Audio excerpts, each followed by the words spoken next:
Hey everyone, today we're diving into Venmo security tips to help you protect your money and stay safe while using app in 2025. Tip 1 is set a strong PIN and enable biometrics login. Use a unique 4-digit PIN or enable fingerprint or face ID into the app settings to prevent unauthorized access. 2 is to never use Venmo for buying from strangers. Venmo is designed for payments between people who trust each other. Avoid using it for online purchases from people you don't know. Tip 3 is to make your transactions private. Go to the settings, privacy, and set your default to private. This stops others from seeing your payment history. Tip 4 is to turn on push notifications. Enable alerts for every transaction so you're instantly aware of any suspicious activity. 5 is to link a credit card instead of a debit card.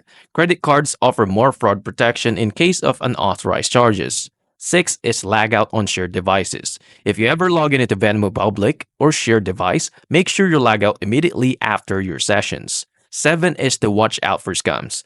Ignore messages that ask for your login, PIN, or request money for unknown accounts. Venmo will never ask for personal information via message. Bonus is enable two-factor authentication, which is a 2FA. And then use your phone number and email to add an extra layer of protection via verification codes. And that's it. I really hope this helped. If it did, please like and subscribe, and I'll see you into the next one. Thank you for watching.